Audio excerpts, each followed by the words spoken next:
9월은 우리가 선교의 달입니다. 이 선교의 달, 저희 교회가 지금 파트너십으로 선교하고 있는 교회가 네 군데 교회가 있죠. 네 군데의 선교지가 있죠. 인도네시아, 그 다음에 캄보디아, 그 다음에 나바호, 그 다음에 어디죠?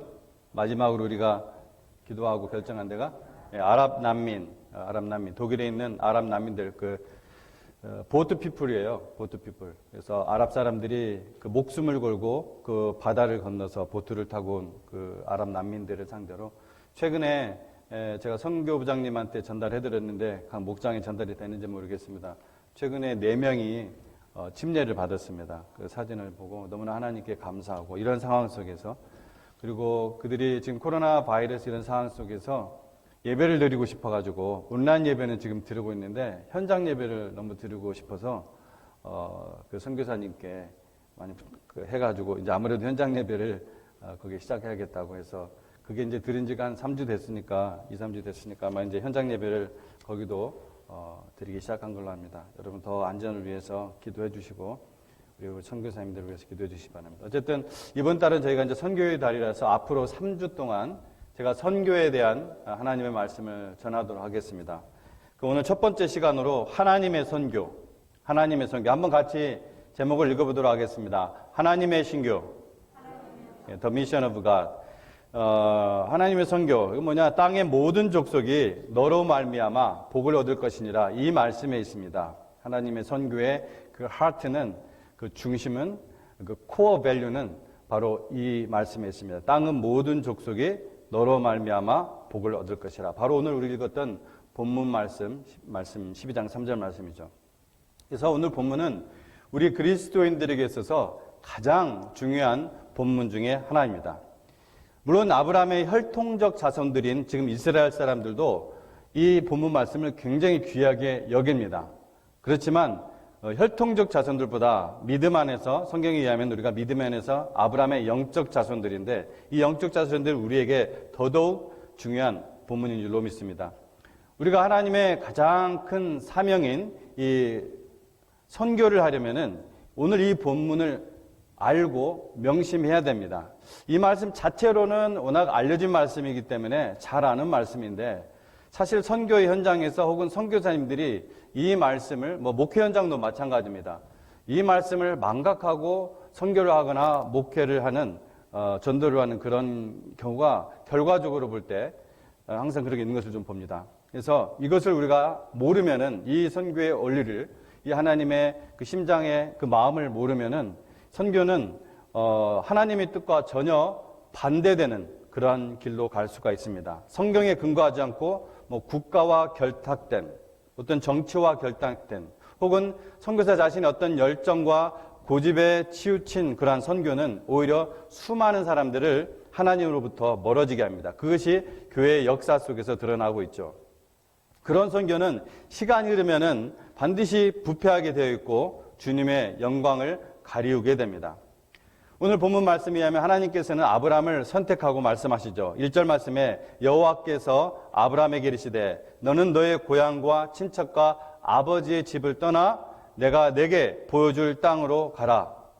그리고 복을 약속하십니다. 2절 말씀이 이제 그 복이죠. 내가 너로 큰 민족을 이루고 내 이름을 창대케 할 것이다 라는 그 복을 얘기하십니다. 뭐라고요? 내가 너로 큰 민족을 이루게 하고 내 이름을 창대케 할 것이다. 그리고 모든 민족에게 복이 될지라. 뭐라고요? 모든 민족에게 복이 될지라 라고 사명이 담긴 언약을 하십니다. 이게 바로 이제 언약입니다. 사명이 담긴 언약을 하시는데, 이게 2절에서 끝났는데 사실 2절 하반부부터 시작되는 것이 이게 이제 언약입니다. 너는 복이 될지라. 이게 이제 2절 끝에 나오는 것이죠. 뭐요? 너는 뭐가 된다고요? 너는 복이 될지라. 너는 화가 되거나 너는 재앙이 되거나 되는 것이 아니라 너는 복이 될지라. 우리가 가는 곳에 복이 돼야 되는 것입니다. 복. 하나님의 복. 세상의 복이 아니라 하나님의 복이 됩니다. 그래서 너를 축복하는 자에게는 내가 복을 내리고 너를 저주하는 자에게는 내가 저주하라니 땅의 모든 족속이 너로 말미암아 복을 얻을 것이라. 여러분, 바로 이겁니다. 우리의 선교는, 우리의 사명은 모든 민족에게 복이 되는 것입니다. 아멘. 이게 아주 간단하지만 너무나 자주 무시되고 간과되는 말씀이에요. 지금 현 목회 현장이나 선교 현장을 볼 때도 이게 참 무시되는 곳이 많이 있습니다. 자, 그렇다면 도대체 하나님께서 말씀하신 복은 무엇인가? 이것을 우리가 알 필요가 있죠. 우리가 복이 된다고 하셨는데 그 하나님께서 말씀하신 복이 무엇인가? 지금 아브라함에게 복을 주셨고 그 다음에 그 복이 될지라 이렇게 말씀하셨단 말이에요. 그럼 그 복이 무엇인가? 이 복이 무엇인지에 대해서는 구약에서도 언약이기 때문에 계속해서 말씀하시지만 구약에서는 주로 오늘 본문처럼 모형적으로 알려주십니다. 타입이라고 하죠. 흔히 말해서 타입, 모형적으로. 즉 뭐라고 표현을 합니까? 큰 민족을 이룬다. 내 이름이 창대케 된다. 모든 민족이 너로 말미암아 복을 얻는다. 이게 복이에요. 이게 복. 그러다가 구약에서 예언된 메시아가 히브리어라면은 헬라어로 뭐죠? 신약성경 헬라어로 그리스도. 그렇죠? 예. 메시아는 히브리어고 크리스토스는 헬라어입니다. 자, 구약에서 예언된 메시아, 즉 그리스도 예수님께서 오셨을 때 이것을 구체적으로 확실하게 말씀을 해 주십니다. 무엇이 복인지. 그가 가운데서 우리가 몇 가지만 말씀을 드린다면은 첫 번째, 영원히 멸망하지 않는다는 거예요. 요한복음 3장 16절 말씀에 하나님이 세상을 이처럼 사랑하사 독생자를 주셨으니 이는 그를 믿는 자마다 멸망하지 않고 영생을 얻게 하려 하심이라.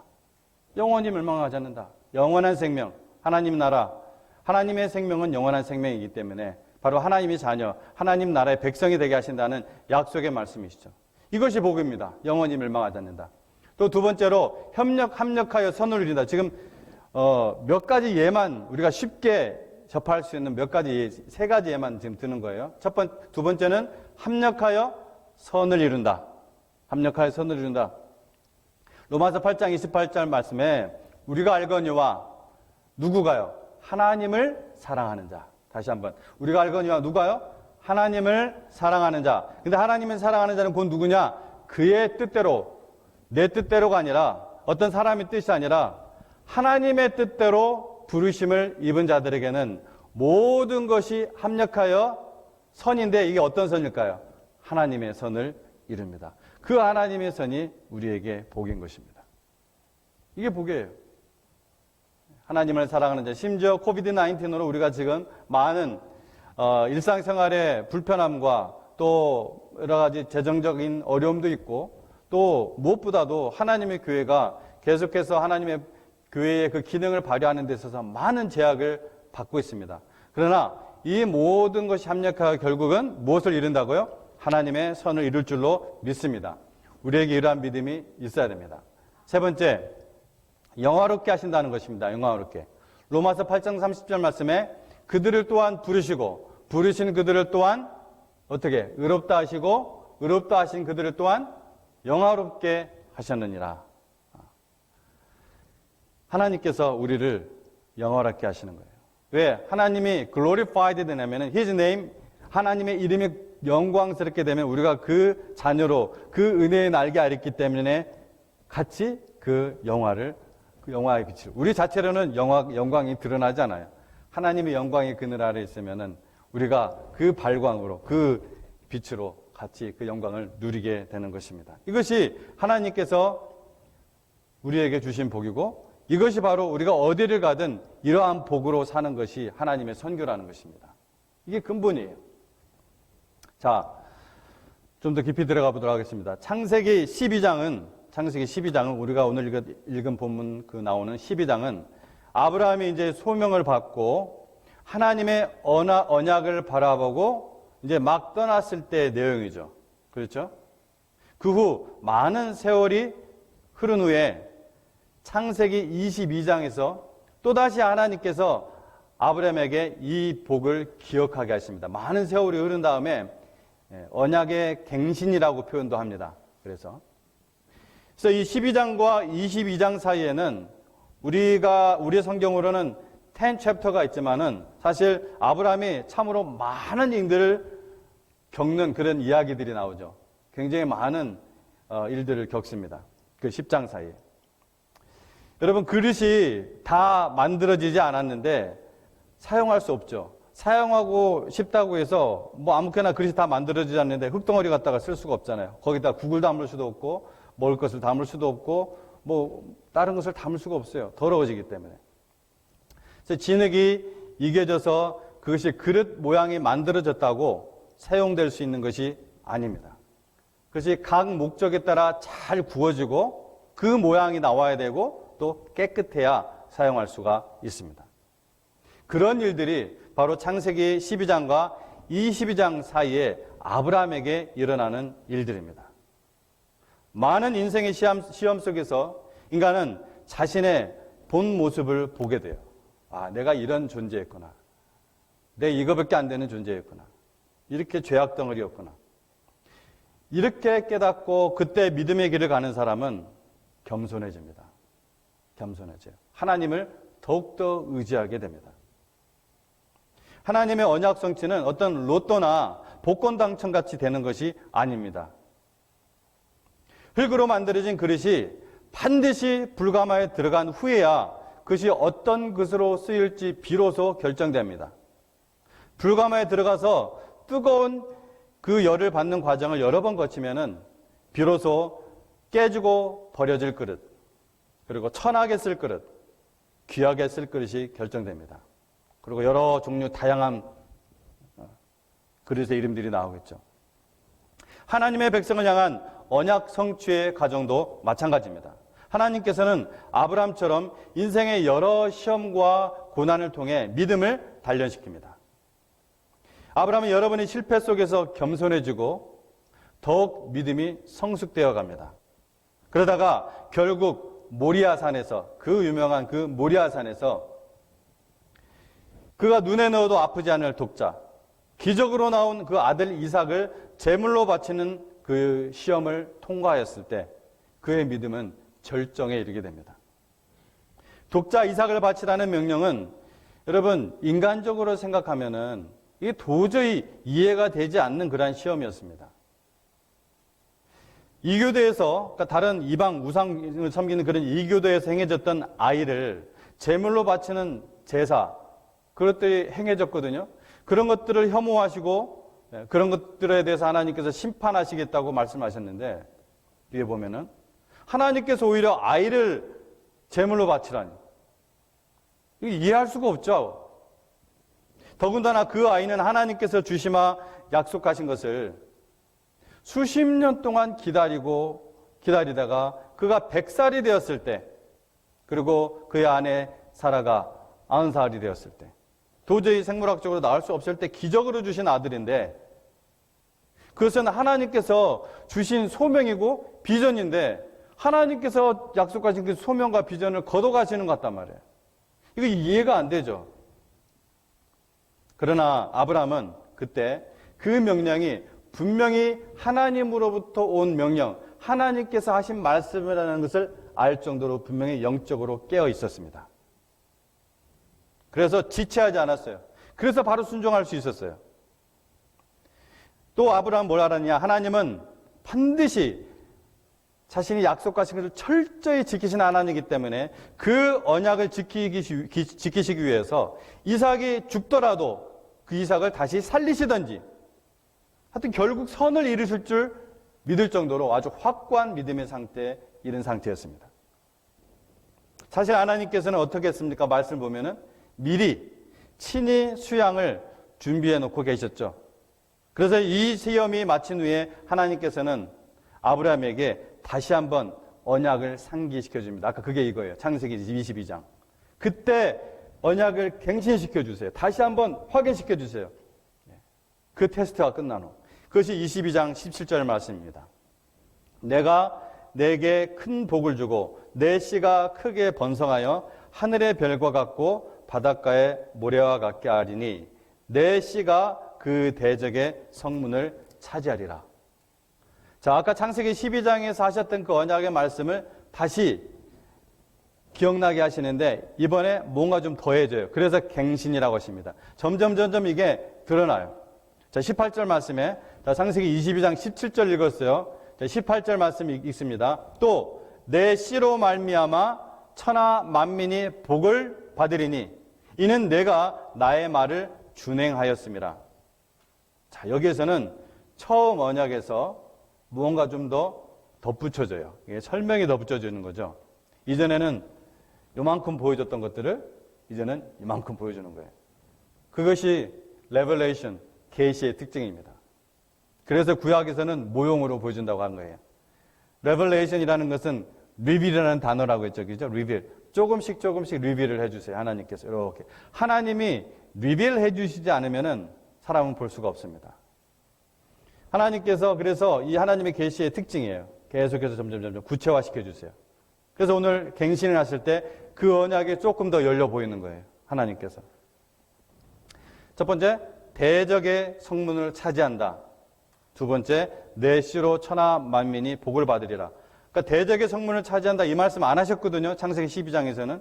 근데 대적의 성문을 차지하리라. 처음 언약에 부연된 설명이 나갑니다.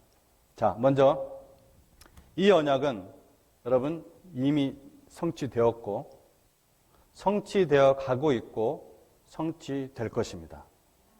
아멘. 자, 아멘 하신 분들 정말 이 말씀을 잘 다시 한번 들어보세요. 이 언약은 이미 성취되었고, 제가 과거형으로 얘기했어요. 완료형으로 얘기합니다. 성취되었고, 성취되어 가고 있고, 성취될 것입니다. 아멘. 아, 이 말씀에 아멘하면 여러분 정말 말씀을 정말 깊이 하시는 거예요.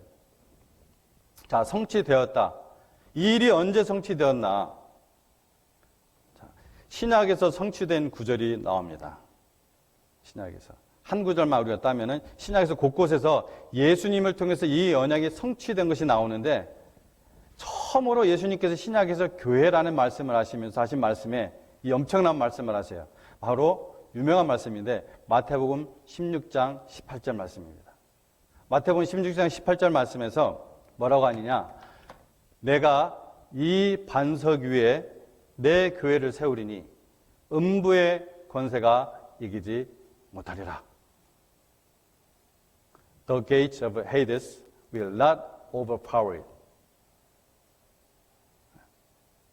자, 이 말씀이 무슨 말씀인가? 이게 아까 창세기 22장 그 말씀의 성취예요. 대적의 성문을 차지하리라.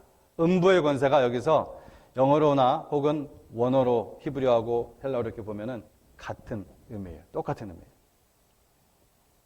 누구를 통해서 이것이 이루어져요? 예수님을 통해서.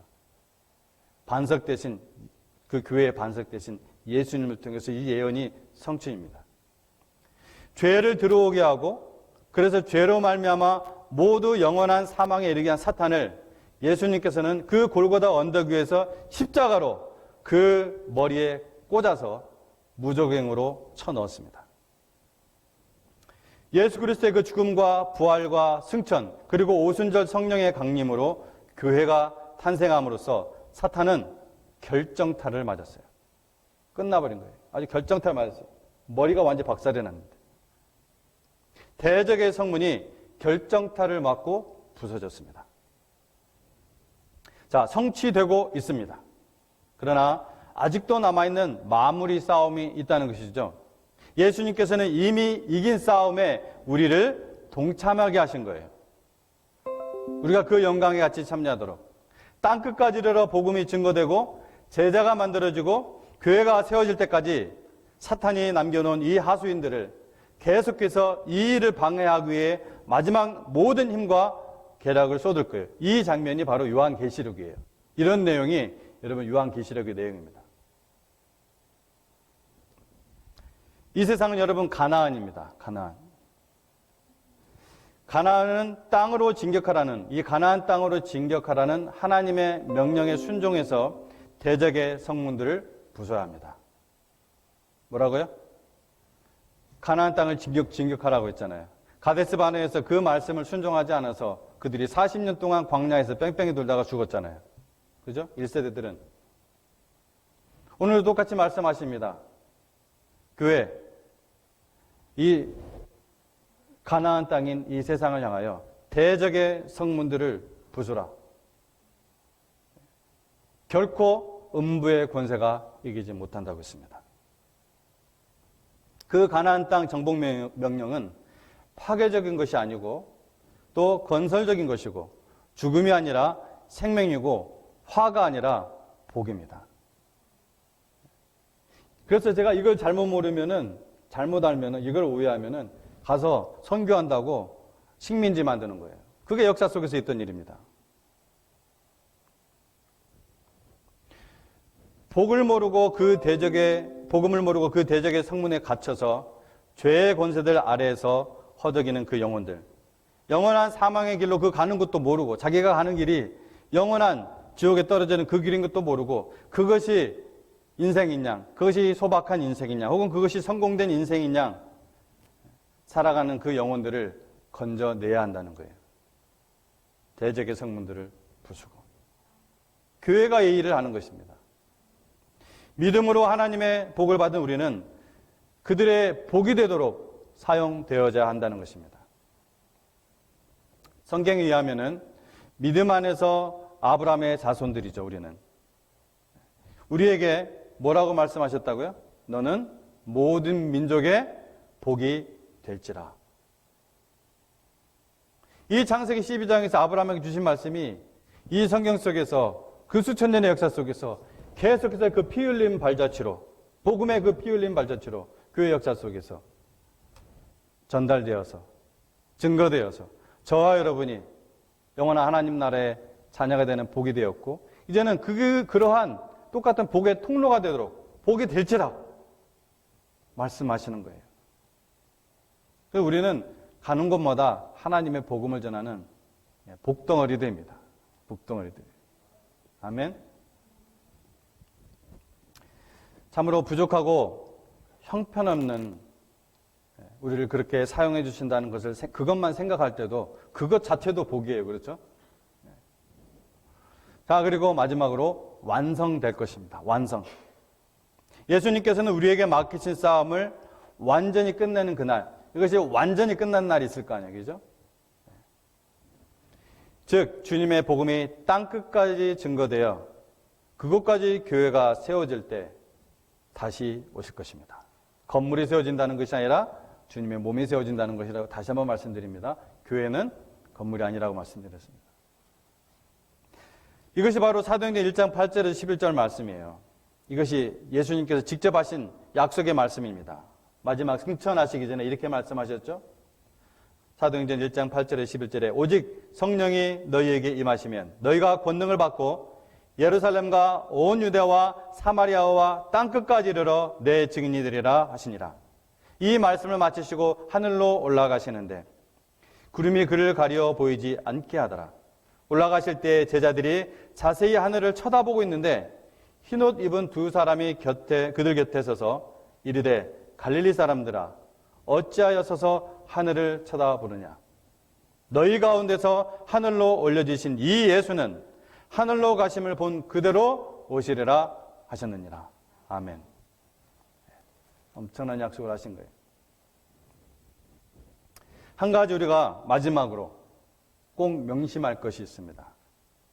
명심할 것이에요. 우리 언약의 공동체, 믿음의 공동체, 교회라는 이 믿음의 펠로십 안에 있는 사람들이 꼭 명심할 것이 있어요.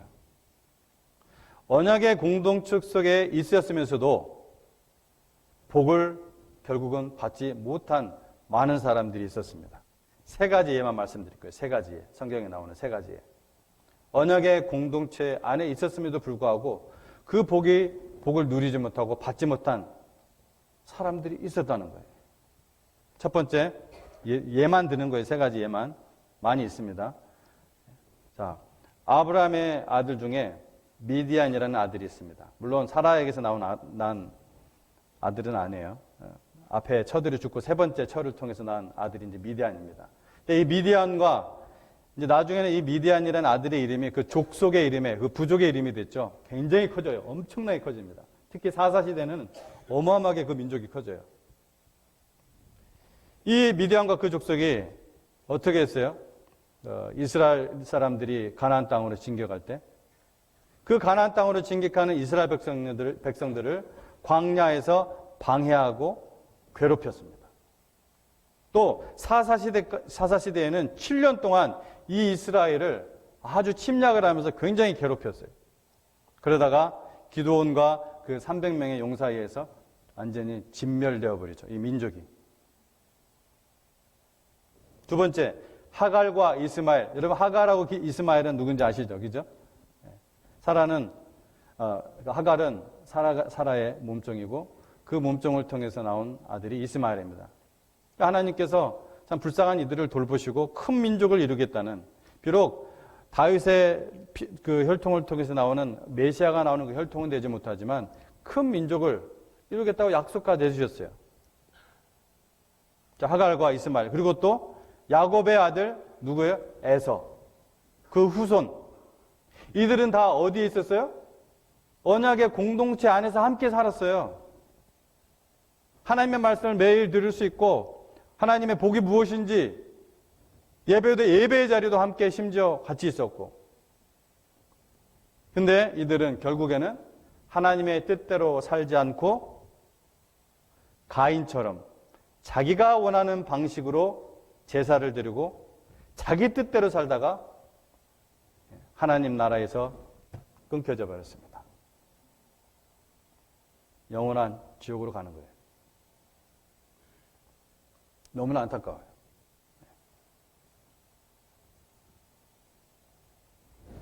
여러분, 우리는 하나님이 정하신 방식으로 예배를 드려야 됩니다. 그게 아벨의 제사예요. 가인의 제사를 드리면 되지 않습니다. 자기가 아무리 화려하게 예배를 드려도 가인의 방식은 하나님이 정하신 방식이 아닙니다. 그래서 제가 예배 드릴 때 예배의 가이드라인을 그렇게 강조한 거예요. 하나님이 정하신 방식. 원리입니다. 세 번째로 또 그러한 사람이 신약시도 있어요. 신약시대 때도. 대표적인 사람이 누구죠? 가룟유다. 가룟유다. 그렇죠? 언약의 공동체, 제자들 틈에 있었어요? 같이 말씀 배웠어요? 같이 예배 드렸어요? 같이 예수님의 그 모든 은혜들을 누렸습니다. 그런데 그는 자기 방식대로 예수님을 생각하고 자기 방식대로 예배하고 그러다가 하나님 나라에서 끊겨졌습니다. 또 예수님이 십자가에 달리시고 부활 승천하신 다음에 오늘 아까 사도행전 1장 8절에서 11절 말씀 우리 같이 읽었죠. 뭐라고 하셨어요? 예수님께서 예루살렘을 떠나지 말고 성령을 기다리라 말씀하였지만 그 말씀에 순종해서 함께 모여 이 예루살렘에서 예배드린 제자들은 120여 명밖에 없어요. 사도행전 1장에 보면. 예수님 제자가 120명밖에 없었어요? 훨씬 많았습니다. 고린도전서만 해도 500명이 나와요. 500명 이상이죠, 사실은. 그런데 그 예수님의 말씀에 순종해서 함께 모여 예배드린 자들은 120여 명밖에 없었다는 거예요. 그 많았던 예수님의 나머지 제자들은 이런저런 이유와 주장과 변명으로 예수님의 말씀대로 순종하지 않아서 이 엄청난 오순절의 그 역사적 축복을 경험하지 못한 거예요. 그건 역사 속에 단 한 번 일어난 엄청난 일이었거든요. 여러분, 예수 그리스도의 언약은 영적인 과학입니다. 그리스도 속에 모든 복이 부장되어 있어요. 이 사실에 대한 증인으로 사는 것이 바로 선교입니다. 하나님의 복을 받고 그 복의 통로로 사는 것이 선교예요. 회개하고 감사하고 헌신하는 마음으로 이 말씀을 우리가 같이 읽고 마치도록 하겠습니다. 자, 우리가 아까 읽었던 창세기 12장 2절 너는 복이 될지라 제일 끝부분이 있죠? 너는 복이 될지라. 창세기 12장 2절 제일 끝부분에 12장 2절 끝부분부터 3절까지 읽고 말씀을 마치도록 하겠습니다. 같이 읽습니다. 시작. 너는 복이 될지라.